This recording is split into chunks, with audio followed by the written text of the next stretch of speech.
Hello, everyone. Everybody on the call at the moment knows me, but my name is David Hain Menendez. I'm the Executive Director of Pennsylvania Interfaith Power and Light, and this is the closing ceremony for our annual advocacy bike and hike journey towards a cleaner future.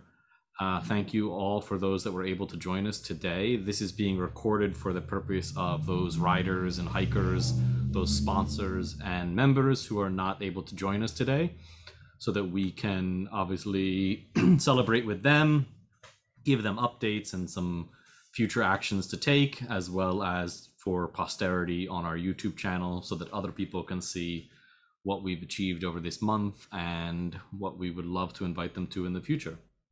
So I am going to share my screen so that you all can see what I'm seeing.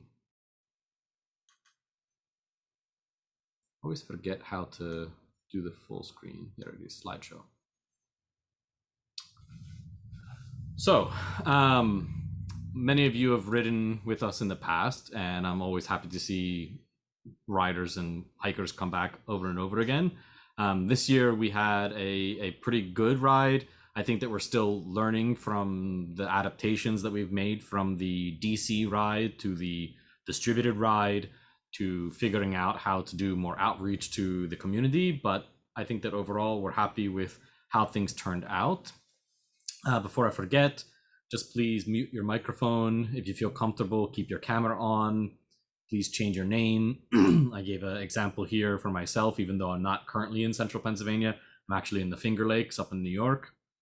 And then, as I said, this will be recorded for the future. So you have to hit the accept button at some point once the prompt comes to you. So we always like to make sure that we ground ourselves in prayer and in the interfaith spirit that we come to this organization with. And I will lead the opening prayer. I have a closing prayer that we can collectively participate in.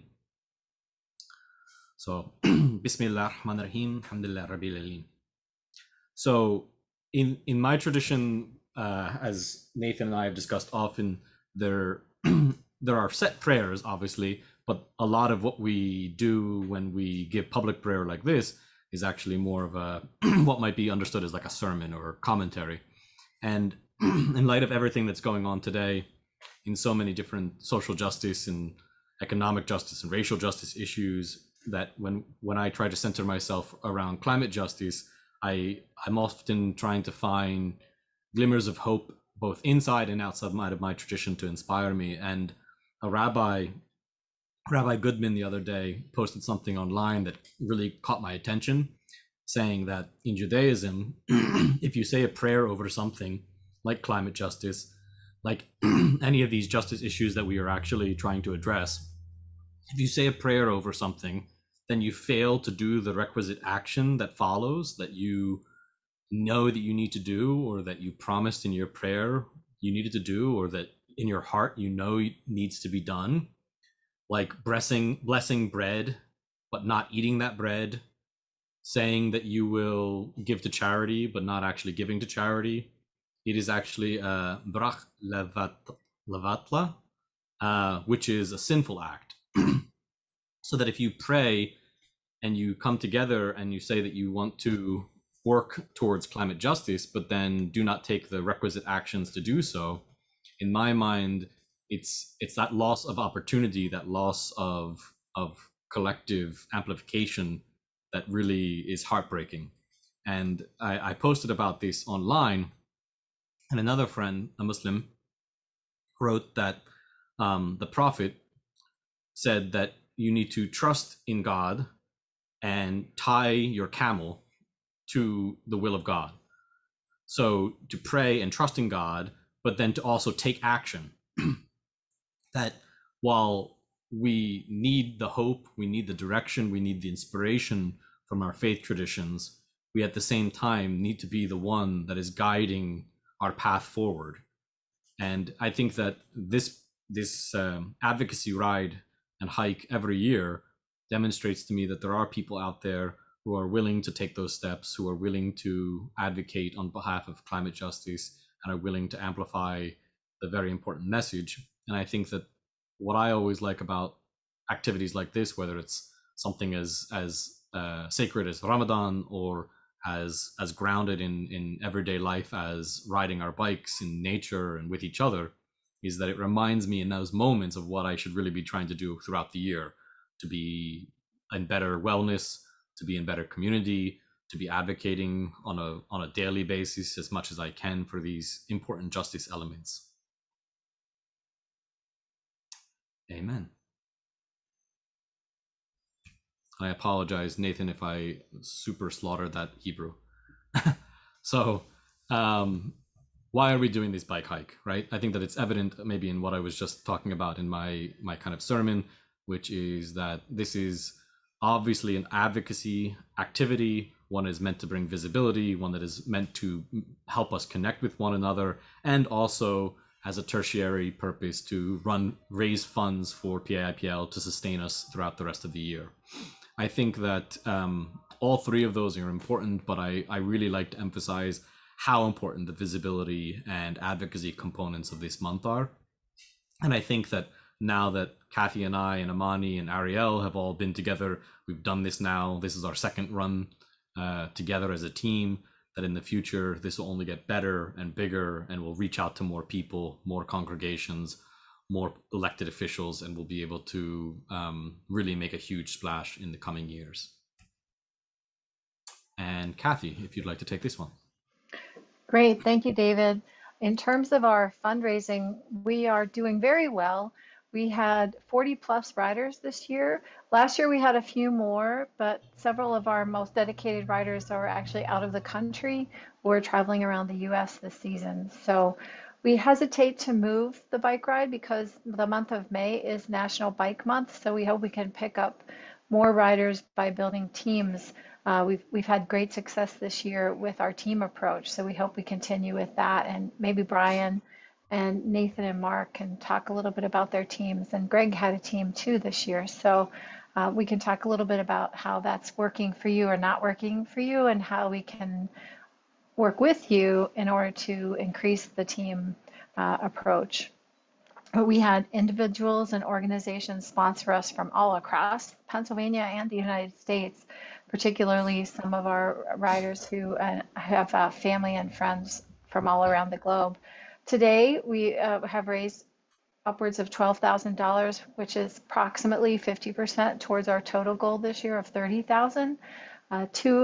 One of our most supportive sponsors over the years has been the Sisters of St. Joseph Baden, Pennsylvania, and they sponsored us at the $100 level.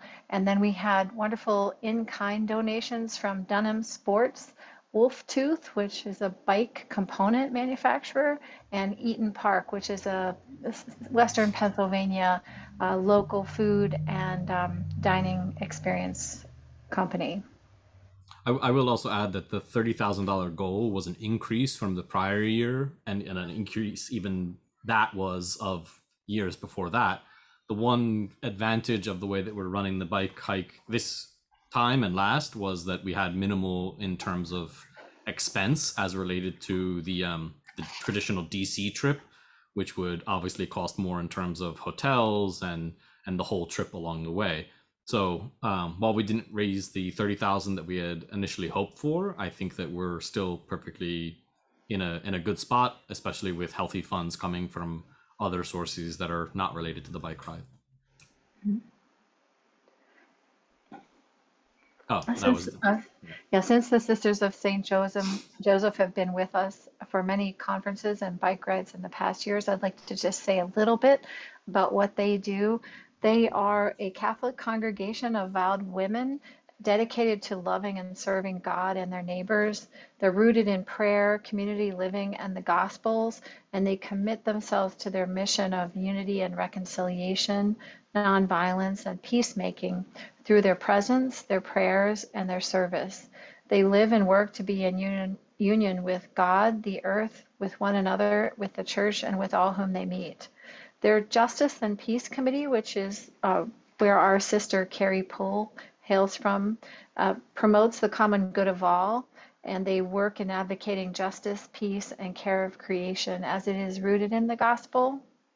They perform advocacy efforts focusing most on the poor and vulnerable in our region.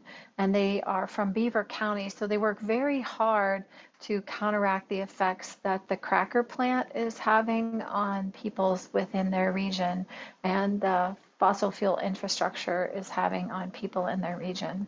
They recently hosted an Earth Day celebration, which had over 400 attendees, Sister Carrie tells me, so it's really wonderful. And they hope to continue that year after year after year. In their climate change mission, they believe that water and the earth are sacred because God created them. And they acknowledge the reality of climate change and the urgency of addressing this issue for the sake of all who live on the earth, all species. They feel there's a need for effective cooperation between men and women of goodwill in assisting the ongoing work of the Creator. So I invite you to visit their website to learn more about their Justice and Peace Committee because they also address racism and white privilege, rebuilding Haiti. They have a sister community in Haiti, human trafficking, hunger and poverty, immigration reform, and action against the death penalty. So they're a wonderful organization and we appreciate their support.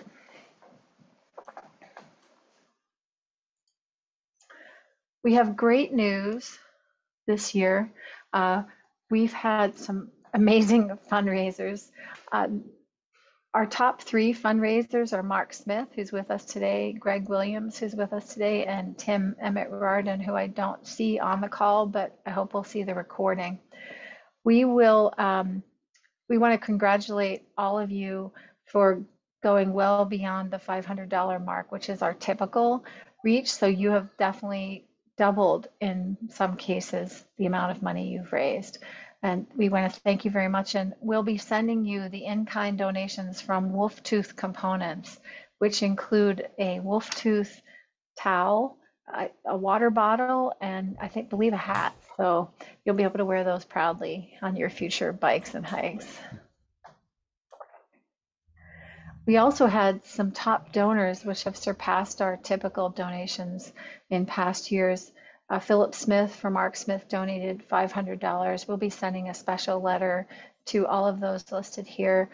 Molly T for Tim Emmett Rarden, Sheila Weinberg for Rabbi Nathan Martin, and Charlotte Zimslow for George Dempsey all donated $250, which is greatly appreciated. So Amani is on the call with us, but we didn't necessarily rehearse what she was going to be doing here, but I will take over some of these and I would love for her to... just got a newborn here. Yeah, just to recap on the advocacy and visibility, we were able to have 2 advocacy days of action on May 19th and May 20th. May 19th was a teach-in, letter writing, story sharing type of workshop. We've been focused on advocacy topics: sustainable health and development, climate justice and jobs, clean energy is energy security, and no fossil fuel infrastructure. And you can find all that information on our website. We were also able to hear from Senator Nikhil Saval.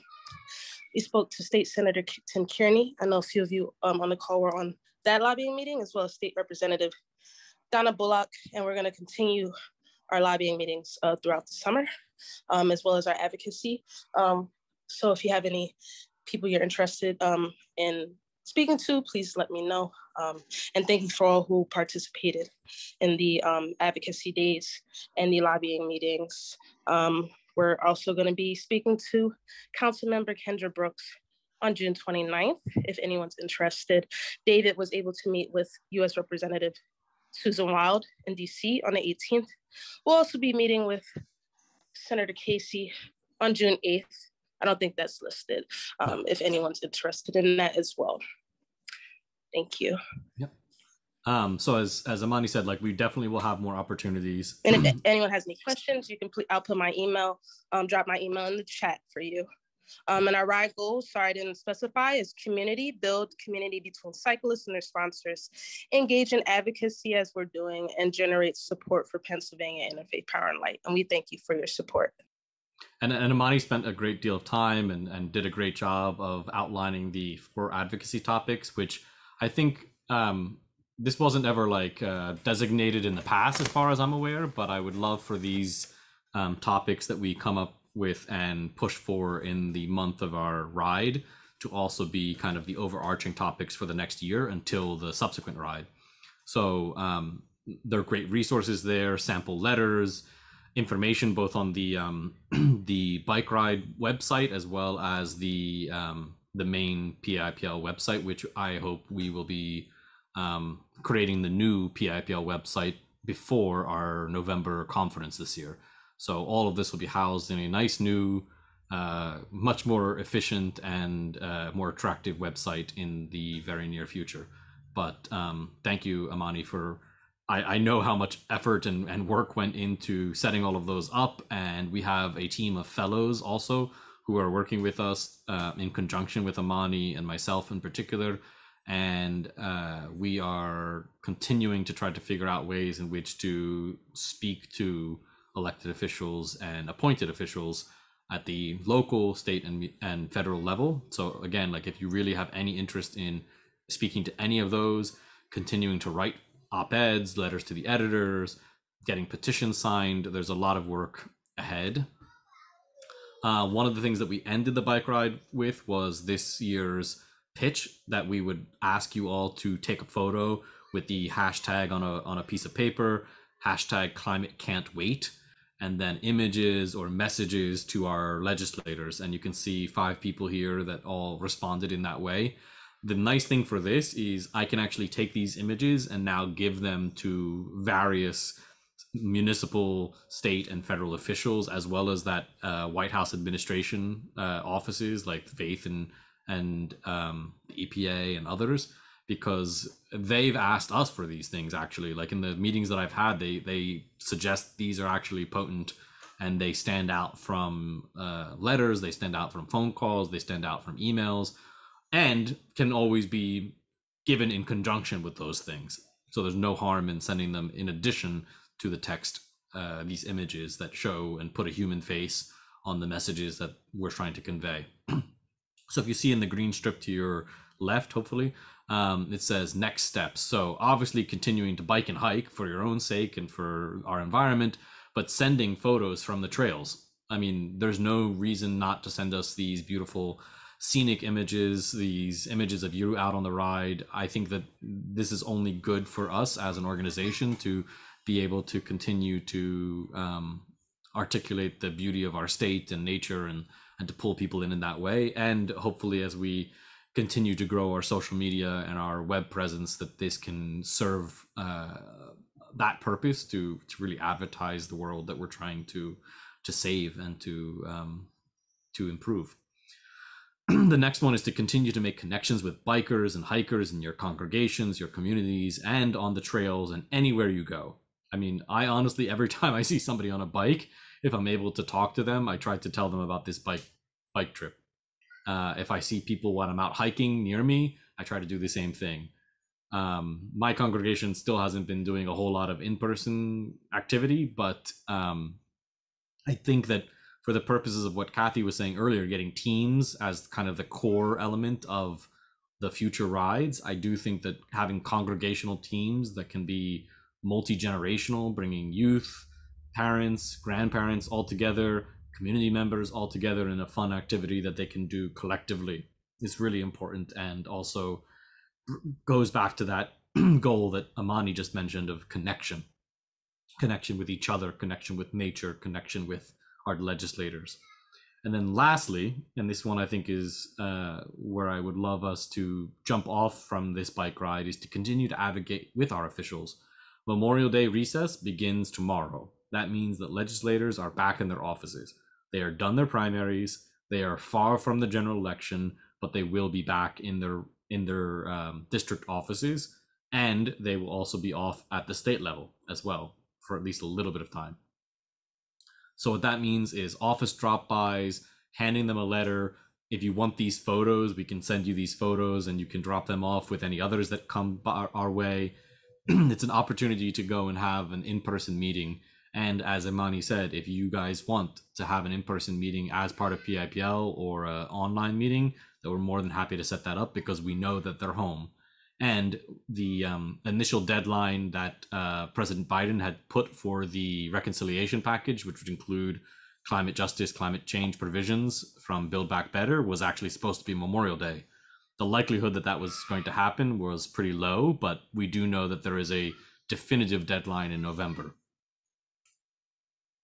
So I just wanted to put a face on the bike riders. If you had not actually gone to our website to see all of the images that were posted, all of their profiles, I encourage you all to go and read about them, what motivates them. Some people did some really amazing blogs this year. So I thank you for those that were able to do that. Continue, please, to send us photos and videos and any written material from this month. This was the Philadelphia team. Nathan, would you like to speak at all to this group ride? Well, I'll just say in general, we did do our 3 rides that we also did last year. We had our Eco Beauty, our Eco Solutions, and our Eco Challenge. So the Beauty was the Perkiomen Trail, and Solutions was another bike trail, the Schuylkill River Trail. And then for this Eco Challenges, we took a ride through the East Coast Greenway, as you can see, but the section of the Greenway that goes through Chester and Marcus Hook. This was a 25-mile ride we did this morning, where we were in particular looking at the refinery complexes and the fossil fuel economy that our economy is based on, that sort of hidden costs of that. So this is an area, while beautiful day, there's lots of air pollution, much higher rates of asthma for the local community there, and than even for the rest of Philadelphia. So it was, also eye-opening to just kind of ride through these areas that that have such a negative impact on the population. Yeah, thank you for that. It's also amazing that you did it this morning and then also had an event and now you're here. So thank you. The Pittsburgh Riders, a smaller but strong team. Our Scranton NEPA cohort, which is by far the youngest of the teams, with at least 3 young women all participating. State College in Central PA. And then we also, as I said, we had teams this year, like named teams, which I think this Central PA team actually wanted a name last year, and we said, go for it. And now they've kept the name and they've done it 2 years in a row. The EcoCycle Moms are based in State College, led by Carla Rossi. Lovers of the Lauer Trail. The Scranton Goes Green. And the Unitarian Universalist Congregation of the Wyoming Valley. I'm pretty sure I got that right. Right, Brian? Bullseye. Nice. So I'm going to stop sharing for just a second, because unless this can play, let me see. Greetings. Oh, it actually is going to work. Okay. I wasn't sure if I had gotten this to go. Let me just double check to make sure that I have the audio covered over, and then I can explain what we're actually doing. So this video will be a video from our most recent fellow, Joshua. He will introduce himself, but I wanted this for 2 reasons. One, to show you that we will be drawing upon the strengths of individuals like Joshua to reach out to younger audiences at universities and at congregations and in the communities, because we recognize that traditionally climate justice and environmental justice movements and organizations skew older, they skew whiter, and they skew more Christian than not, as PIPL does as well. And we recognize that there's an abundance of strength and knowledge and really power in making sure that we are a truly interfaith, multi-faith, diverse movement of people from all across Pennsylvania.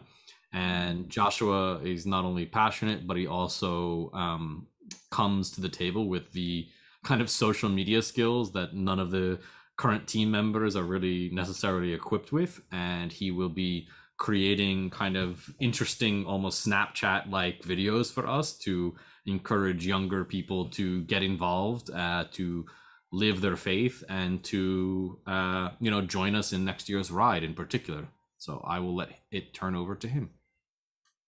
My name is Joshua Doe, and I'm currently a rising junior attending Bucknell University. I am currently on full scholarship as a student athlete with the basketball program, and I am majoring in psychology with a minor in computer science. I have always been interested in climate justice and how I could better educate myself on how to live a healthy lifestyle that also doesn't negatively impact the earth. I see becoming an IPL fellow as an opportunity to inspire and educate our community to engaging in behaviors that are environmentally friendly. I'm a California native, and currently we're in a drought. And so I've been doing research, trying my best to, learn and educate myself on how I could help, how I can be of service, and how I could just be a better citizen and help our city to, combat these, environmental issues. With that being said, thank you so much for giving me this opportunity to, be a blessing to others and to those around me, and you guys too. So, thank you. Yeah, so as you can see, I mean, he approached me after a talk that I gave, and he said, I am a Christian and this matters to me, and I want to be a part of a movement like yours.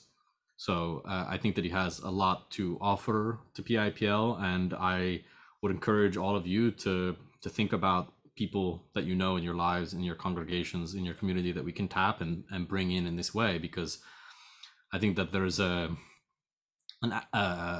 segment of the community that we just do not have the reach to seek. And I think that younger people obviously care quite a lot about the climate. They were born knowing about the climate, but that we need to bring them into movements like our own and make sure that they have a seat at the table and a voice that is being amplified by organizations like ours. Greetings. My name is Joshua. We'll just do the next slide there. So I think we all basically know each other, but I will stop sharing my screen, and we can, talk a little bit about especially what did you enjoy most about this year's ride. And then, I mean, I would be also perfectly happy to hear what suggestions you might have to improve for next year's bike and hike, because that matters quite a lot to us as well.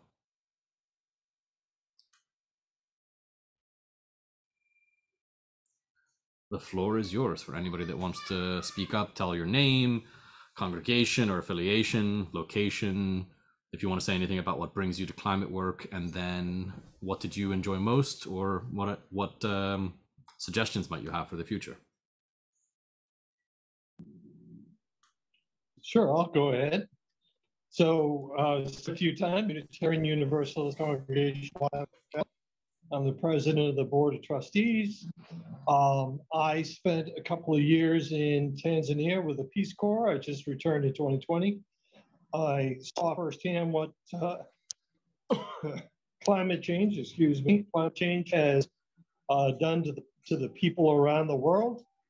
And so I came back sort of with a lot of energy to put into climate change. The congregation is a very environmentally minded congregation. David knows that because they supported us with a grant that we had to replace our heating system and to put solar panels on our roof. Just a little addendum to that, you've asked what's going on in this month. So the solar panels, the roof is 150 years old. The solar panels would not be able to go on the roof. So we have been going back and forth, and we have to put metal shingles on our roof, roofing on our roof, and that costs $30,000 more than what we expected. So during this month, we have fundraised and gathered the $30,000 in order to the solar panel. We're going to do this. We decided at very contentious board meeting that we started, we're going to finish this. So in the end, it's going to be around $60,000 in order to get these solar panels and the heating system in place. But that's been going on all month. And, you know, they're coming with contractors and things like that. And also during this month, we lost a very important person of our congregation. She passed away very suddenly. And, you know, COVID has been a challenge. Some of my greatest hikers were down for weeks with COVID. So it's been a real challenge, but we have been able to meet regularly and go for hikes. And that's really what it was about for me and for them, is to get out into the woods. We had a great hike with Melinda down to Makanakwa. And we got to see the results of the old coal mines. And that was a very impressive hike. I think it's done a lot. I think we can improve a lot. Maybe next May will not be quite as crazy as this May has been, but we look forward to, and I know that we just sent in our membership. So we actually became a congregational member of PAIPL. So it's been a busy month. We've been doing a lot of things, but we look forward to doing better next year. Yeah, wonderful. Thank you, Brian. And I'm sure Nathan likes hearing, because he's also trying to figure out solar for his congregation as well. I think to your point about, I mean, of course, COVID is a huge complication to all of this, and as is everything else that you're talking about. I think that what I would love, and I think Kathy and I are both on the same page for this, is like, if we can get in touch with congregations soon enough, we can like help them build their teams. And like, I think that she and I are both of the same mindset that like congregational teams is going to be a huge part of our future endeavor. You know, it's a great way for the community to come around this. It's a great way for them to fundraise collectively. It's a great way for them to feel that they're not just doing this on their own or joining a group of people that they don't know, but rather that they can have some core number of people that they know they're going to go out with, that are people that are in their own community, that are in their own congregation, that are family members and friends and things like that. So it's definitely a strength that we want to lean into. I see Kathy put in also the chat, Sustainable Energy Fund, to help with financing for renewable energy and so forth. So I'll just share a couple of highlights. It's always nice to see have different community of communities gather for what I've been doing is the bike ride. Brian, great to hear your story too. We also had some new riders from the synagogue, that Germantown Jewish Center, which is not the synagogue I serve, but the synagogue I'm a member of. And we had a strong sort of sub team from there. And I just feel excited about sort of the future potential for that group. You know, the rides there's a lot of beautiful biking out there. It's good to remind myself of that. Some really nice trails in the Philadelphia area. And, you know, finally, I would just say, you know, I'm in this work for the long haul, as we all are.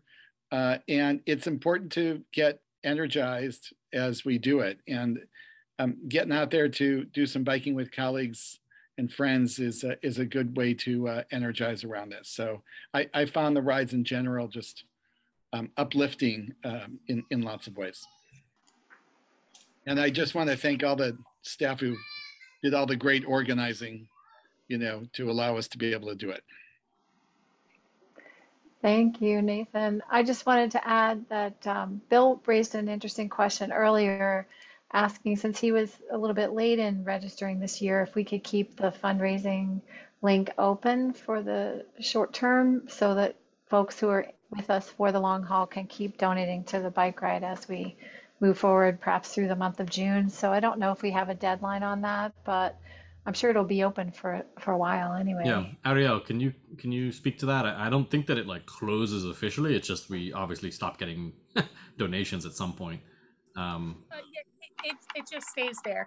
Yeah, People just stop using it eventually. I'm Greg Williams from Williamsburg, and in Central PA area, and we had a whole different kind of spin on things this year. and that is that we kind of planted instead of biking and hiking. And I just looked through my calendar, and we had 20 different planting events throughout the month of May. I didn't get a chance to count how many trees we planted, but I would guess it's somewhere in the neighborhood of 300 to 400. It's part of a effort that we're doing to do habitat restoration. It started here in central PA about 5 or 6 years ago, and it's now kind of spread across the state to the point where, in partnership with the Chesapeake Bay Foundation, who supplies us with free trees and free tubes and stakes, this time around, we either distributed or planted 5,200 native trees and shrubs from Pittsburgh to Philadelphia. The team of people who do that, there's probably easily 200 or 300 people who planted with me over the April and May. And then there's probably about 80 other people who got trees, native trees and shrubs and tubes and stakes to plant in their own yard, even to start naturalizing their yard. And we've learned that planting trees is still the #1 technology for removing carbon dioxide from the atmosphere. Those trees just pump it right up into their trunks and down into their roots and sequester that for the long haul. I'd love to see next year's month of May including planting. So plant, hike, ride, whatever, all for the environment. And all the people who so generously donated to my event were basically people who were doing that, planters, et cetera. And Mark does the same sort of thing in Philadelphia. So we could kind of make this another aspect of that for the future. Yeah, I could definitely see like that week where we like really push the advocacy. Maybe that week or a secondary week could be like really push the planting. And I think that Kathy and I have discussed that a little bit in the past, but we, as you know, Greg, also sometimes trying to figure out like which day or which week for planting is best is tricky. But I think that now that we've kind of established May, we know we will have the trees. We know that we should likely have warm enough weather to be able to plant the trees. I think that it's a pretty good bet that we could either begin, end, or put in the middle a week of planting where we're all kind of collectively doing that across the state. It's a wonderful idea. Yeah, absolutely. I wonder also if the planters could be a team, if they could be their own team and expand their amazing support for Greg among their friends and family too. I think that'd be possible. Yeah, I think it would elicit more funds for sure. And we are a team. You're already a team, yeah. That would be great. I will jump in because of my connection to trees in Philadelphia, and I honestly kind of knew that I didn't really have time to do the bike ride this year. I'm so glad I did. I'm kind of overwhelmed that that many people contributed. And one of the reasons I didn't really have time is our tree tenders planting twice a year. The spring planting is at the end of April. And then there's a lot of time. And this time there was an inordinate amount of time with applications coming in early May, which we continued to add to. There is a great, I don't know all the reason, but we're getting more applications where we used to get acceptances in Germantown for 12 trees. We planted 25 trees the last time. We've got applications in for November for 40 trees. And they're starting 2 new PHS tree tender groups in Germantown. So it's all great stuff. And I was feeling, like, oh, wow, I can only get the miles in. I'm not doing much advocacy, but I feel like Greg, all the work I've been doing, following up with the planting and the applications, and just a really exciting, I've never been in education, but I'm a big believer in exposing kids. So a separate project I'm working on is raised beds and a pollinator garden at Boomcog with through the daycare center that's located at Boomcog. And that's all good stuff and all really good. And I think it holds a lot of potential. And I keep emphasizing more to want to do wrap ups that this, Germantown Tree Tender Group is connected to PAIPL, and we're about responding to climate change as a moral imperative. You never know how much to come through with those things, but I did. And one of the things I didn't feel guilty about this year was I really asked for sponsorship from my congregation, because I've really spent a lot of time just with my church in getting in working on a climate action committee and a number of different things. And like a lot of people, me probably more so, I get frustrated and dejected with this work. And I think that one of the things that would be positive is like people go, okay, either they support or out of guilt. A majority of the people who contributed, I think I had like 25 sponsors, were from my church. So there's something in that, whether it's because I spent a lot of time working on it or because the people are interested, even though, on my dark days, I go, I'm not getting the kind of responses I want. So there's something there. I'm so glad. I'm just so glad that I went ahead. May will always be a crazy month to do it, but I'll try to work it in. I also think, Mark, to your point, and to Greg as well, if we coordinate and invite local elected officials and state officials, I would love for council members or state reps or Congress people to show up. I'm sure Dwight Evans would have showed up to a tree planting. So I think that that would be equally as important as an advocacy activity, even if it's not like a lobby visit.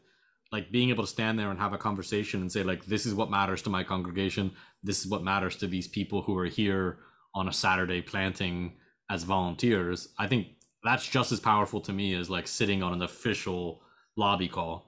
And also it's a better, photograph, press coordinated kind of effort than a lobby visit, which doesn't tend to get a story in the newspaper in the same way that Dwight Evans planted trees in Germantown would have, So definitely let's think about the way in which we can kind of pull all of these threads together. My name is George Dempsey, and I'm a board member and a member of St. Stephen's Lutheran Church in McAlevy's Fort here in central Pennsylvania, near Huntingdon. And I appreciated this year that the bike event was also a hike event. In my case, I wouldn't call it a hike, I'd call it a walk. And I live away from a lot of people and kind of in an isolated area. And I appreciated, rather than being part of a team, being able to do my walking on my own time, on my own property. I have a very long driveway and have been pacing myself. And here at the end of the month, I'm not at 50 miles yet. I'm at about 20 miles, and I'll just continue to do that. But I found it to be a very contemplative time to walk in the mornings, and just at this time of year to see the changes in God's nature around me. It was a very nice experience. Yeah, that is something to say for May. It is when the bloom happens. I mean, my garden, one of the things I love most about my backyard is that it has 3 to 4 stages. None of the flowers are on the same calendar. So every couple of days I have a new color and a new type of bug and a new backyard. And it's really kind of glorious from that late April through May. And now I still have some that are still in the earliest stages of bloom just the other day. So I think that I'll have a nice early June as well. Bill, do you want to go or should we move on? It's up to you. Thank you, David. I joined the ride very late in the month. I had a bunch of other obligations earlier in April, but since I had done the ride twice before, once to Washington and then last year on an individual basis, just booking the 100 miles on my own, I got great donations the year that I participated in the Washington ride. I don't think I got very much last year because I didn't really try to publicize it very much. But I just decided to jump in late, and I'm hoping we don't get too many 90-degree days through June because I'm going to try to get my 100 miles on the bike in the month of June. I I live fairly close to the Wissahickon Creek, and there's Forbidden Drive is a wonderful ride there.